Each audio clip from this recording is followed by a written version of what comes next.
Ano nga ba ang uric acid at ano ang sanhi ng mataas na uric acid level sa katawan? Ang uric acid ay isang produkto ng dumi o toxin sa katawan. Nabubuo ito kapag dinudurog ng katawan ang mga substance na tinatawag na purines. At dahil hindi kailangan ng ating katawan ang uric acid, ito ay inilalabas sa pamamagitan ng pag-ihi.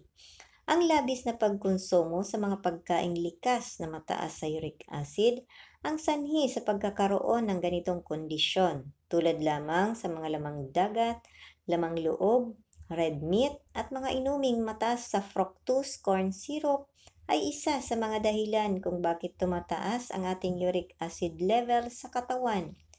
At kapag hindi natin ginamot ang mataas na antas ng uric acid, ito ay maaaring humantong sa permanenteng pinsala sa buto, sakit sa bato, kasukasuan, at sakit sa puso.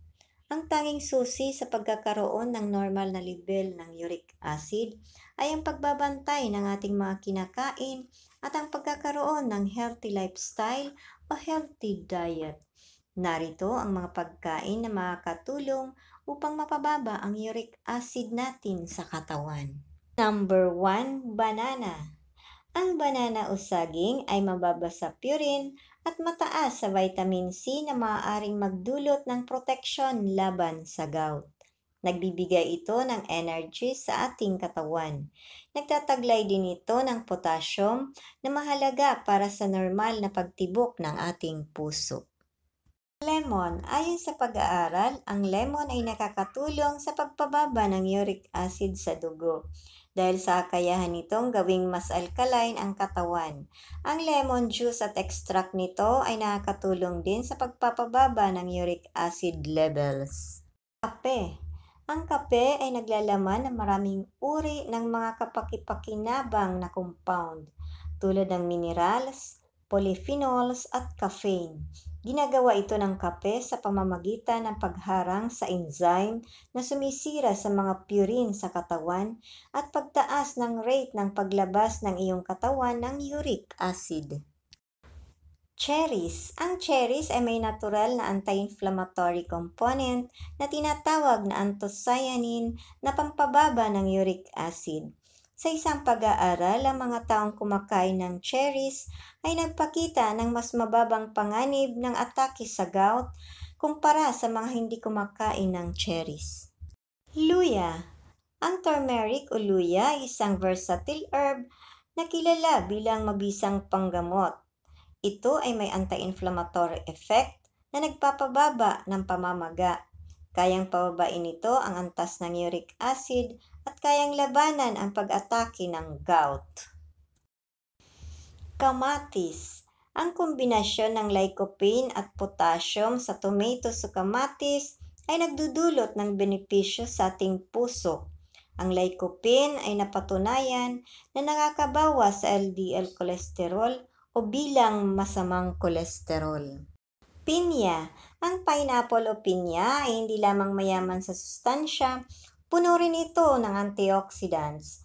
Ang flavonoids at phenolic acids ay dalawang antioxidants na nagproprotekta sa iyo mula sa free radicals na pwedeng magdulot ng malalang sakit. Apple.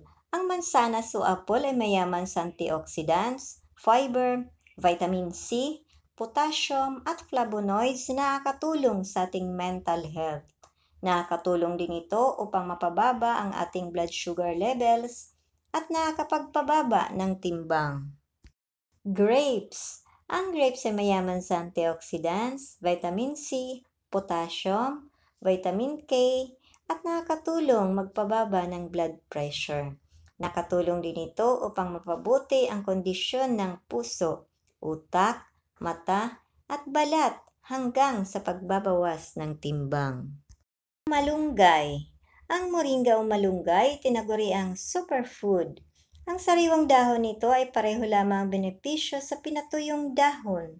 Ang malunggay 7 beses na mataas ang vitamin C kesa sa orange, 3 beses na mas mataas ang potassium sa saging, at 4 na beses na mas mataas ang vitamin A sa carrots.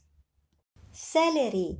Ang kinchay o celery ay puno ng iba't ibang nutrient na mahalaga sa ating kalusugan. Naglalaman ito ng mahalagang bitamina, mineral, at antioxidant upang mapanatili ang ating enerhiya. Pinapababa ng celery ang ating cholesterol levels, pinipigilan ang pagtaas ng dugo, at pinapanatili ang balanse ng acid sa ating dugo. Water. Ang pag-inom ng maraming tubig ay nagpapababa at nagpapabagal ng uric acid level ng ating katawan dahil napapadalas nito ang pag-ihi at pagdumi na siyang nagpapalabas ng waste materials. Salamat po sa panonood. Ingatan po kayo lagi ng Diyos. Paalam!